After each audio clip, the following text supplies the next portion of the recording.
Welcome back, everyone, to the Deep Dive. Today we are diving into a topic that, on the surface, might sound kind of theoretical, but trust me, it's way more relevant than you might think. We're talking about matching, specifically in graphs. Ah, yes, matchings. You can think about it like pairing things up, right? Yeah. Making connections where there's no overlap. Exactly, like assigning tasks to people, making sure everyone has a job and no one's doing the same thing. Or even think about, like, matching organ donors with recipients, that kind of thing. Yeah, perfect examples. And while matchings can pop up in all sorts of networks, we're going to zoom in on a specific type of graph called bipartite graphs for this deep dive. Now, I remember bipartite graphs from our graph theory deep dive. That's where you have two distinct groups, right? Exactly. You got it. Two separate sets of vertices, and the connections or edges only exist between the groups, not within them. So, like, imagine one group is job seekers and the other is open positions. The connections show who's qualified for which job. Spot on. And this kind of structure, this bipartite setup, it's super useful for modeling all sorts of scenarios, and that's what makes it so powerful. So for today's deep dive, we're going to tackle three main challenges within this world of bipartite matching. Okay, I'm ready. Lay 'em on me. First up is finding the biggest possible matching, the maximum number of pairings you can make. That's the maximum bipartite matching problem. Right, so squeezing in as many connections as we can. Makes sense. Then we'll move on to situations where it's not just about quantity, but also about preference. How do we make pairings that are stable, where no one's going to want to switch things up? And that's the stable marriage problem. Ah, so like matching couples or even residents to hospitals where everyone's got their own wish list. Exactly. And finally, we'll look at cases where those connections, those edges in our graph, actually have different values, different weights attached to them. And we want to find the matching that gives us the best possible overall result. So like maximizing profit or efficiency, something along those lines. Precisely. And that's where the Hungarian algorithm for the assignment problem comes in. It helps us figure out the best way to allocate resources or make those assignments. Okay, sounds like we've got a lot to cover. Let's dive into this maximum matching thing first. How do we actually go about finding the biggest possible matching? Yeah, where do we even begin? Well, first, we got to get a couple of key terms straight. We say a vertex, that's like a point in our graph, is matched if it's part of a pair. It's connected by an edge in our matching, right? And if it's not connected, it's unmatched. Makes sense. So matched is paired up, unmatched is solo. Exactly. Now, you might stumble upon what's called a maximal matching. This means you can't just add any more edges to it without breaking the rules of a matching, without having overlaps. Okay, so it's like you filled up all the obvious spots. Yeah. But maybe it's not the absolute best you could do. Right. What we really want is a maximum matching. That's the matching with the absolute most pairs possible. So that's our goal, maximum matching, the most connections we can make. Precisely. Right. And to get there, we got to talk about these things called M-alternating paths and M-augmenting paths. Now, I know those names might sound a bit intimidating, but bear with me. The idea is actually pretty neat. Okay, I'm all ears. Let's hear about these paths. So picture this. An M-alternating path is like taking a walk through the graph where you're hopping between edges that are in our current matching. We'll call it the set of edges, M, and edges that aren't in M. You're going back and forth in and out of the matching. Okay, like a zigzag pattern through the connections. Exactly. Now, an M-augmenting path is a special kind of M-alternating path. It's a path that starts and ends at unmatched vertices, so it connects two lonely souls, so to speak. So it's an alternating path that bridges the gap between two unconnected points. Exactly. And here's where things get really interesting. Lemma 25.1 comes in and tells us if we find one of these M-augmenting paths, we can actually make our matching bigger. Really? How do we do that? Right? It's like a clever little trick. We basically flip the edges along that path. So the edges that were in the matching are now out, and the ones that weren't are now in. Interesting. So by flipping the status of those connections along the path, we change the overall matching. Yeah. And the best part is, this flip, it always adds one more edge to our matching. Aha, so we're essentially connecting those two unmatched vertices that the path started and ended at. You got it. It's like we're rearranging existing pairings to accommodate two more people. And then Corollary 25.2 takes this even further. It says if you've got multiple M-augmenting paths that don't overlap, you can do this flipping trick on all of them at the same time. So you can get multiple new connections in one go. Boom, exactly. So basically, the takeaway is that by cleverly finding and flipping these augmenting paths, we can keep growing our matching until we can't find any more of them. That makes sense. It's like we're strategically rearranging the connections to create more pairs. So it sounds like finding these M-augmenting paths is crucial. Absolutely. They're the key to maximizing our matching. And Lemma 25.3 gives us another way to think about this. Imagine you have two different matchings in the same bipartite graph. Okay, two different ways of pairing things up. Right. Now, if you look at the edges that are in one matching but not the other, and vice versa, they'll form a bunch of alternating paths and cycles. So it's like highlighting the differences between the two matchings where they agree and disagree. Yeah, precisely. Now, if one of these matchings is bigger than the other, those differences, those alternating paths, they have to include at least one augmenting path. It's kind of like the more potential there is to grow your matching, the more of these growth paths you'll find when you compare it to a smaller one. That's interesting. So the bigger the difference in size between the matchings, the more opportunities there are to improve the smaller one.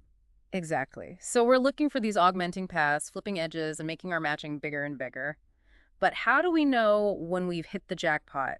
How do we know we've found the absolute maximum matching? Yeah. When do we stop this flipping business? Well, Corollary 25.4 comes to the rescue here. It basically says that a matching is a maximum matching if and only if there are no more M-augmenting paths left in the graph.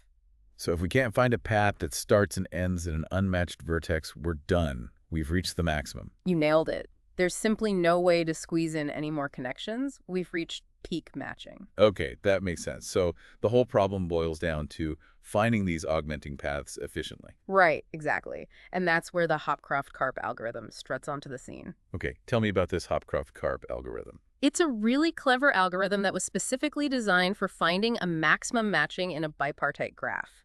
And when we talk about efficiency, it boasts a time complexity of, are you ready for this, OVE? Okay, you lost me a bit with the O notation. Right, it's a bit of computer science jargon. Basically, it means the algorithm is pretty darn fast, especially when you have a large number of items and potential connections. The number of steps it takes to find that best matching, it grows relatively slowly compared to the size of the problem itself. So the more complex the problem, the better this algorithm performs compared to others. You could say that, yeah. It's well suited for tackling those larger matching challenges. Okay, that sounds impressive. But how does this Hopcroft-Karp algorithm actually work? What are the steps involved? So the algorithm works in these rounds, or iterations, and each iteration has three main phases. 3 phases, all right. First, it sets up a directed graph. We call it GM. This is based on our current matching. The direction of the edges in this graph basically tells us whether an edge is part of the matching or not. It's like creating a one-way map of our current pairings and potential connections. Got it. So we've got our map. What's next? Now, in phase 2, we use this thing called breadth first search, or BFS, to build another directed graph, this one called H. Okay, another graph. What's special about this one? This graph is all about finding the shortest augmenting paths in that first graph, GM. We want the most direct routes to increase our matching, no scenic detours. So we're looking for the quickest way to connect those unmatched vertices. Exactly. Efficiency is key.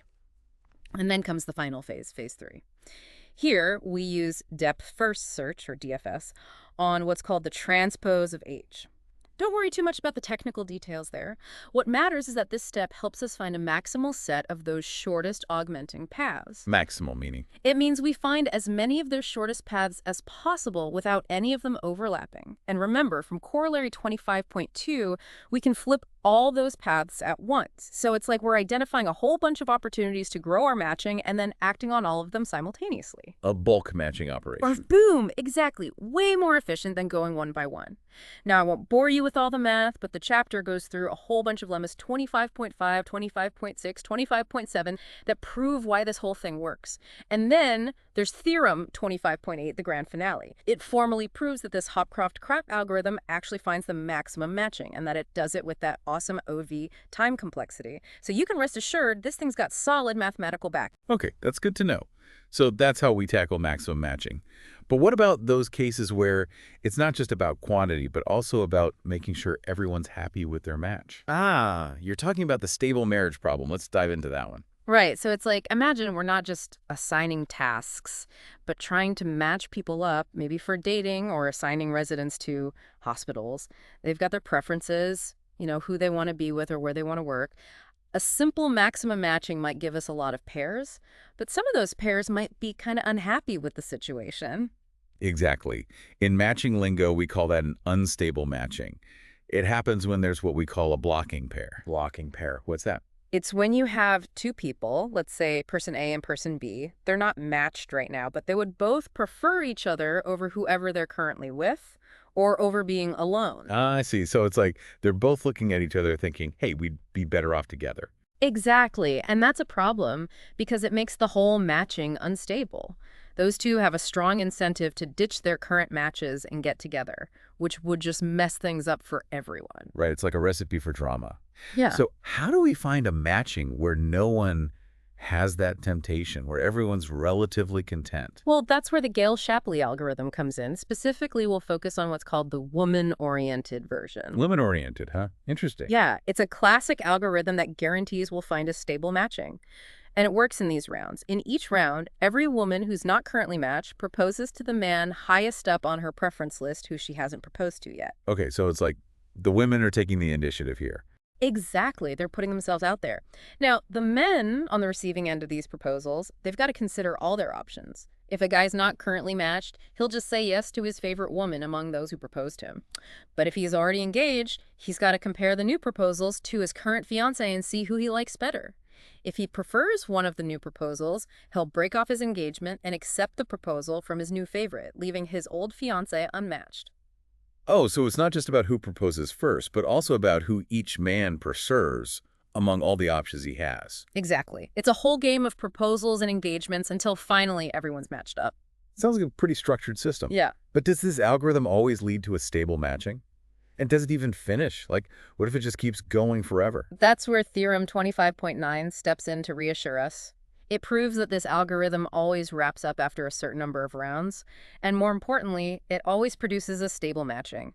No blocking pairs, no drama. That's great, a guaranteed happy ending. So this Gale-Shapley algorithm, is it efficient? Yeah, it's pretty decent in terms of efficiency.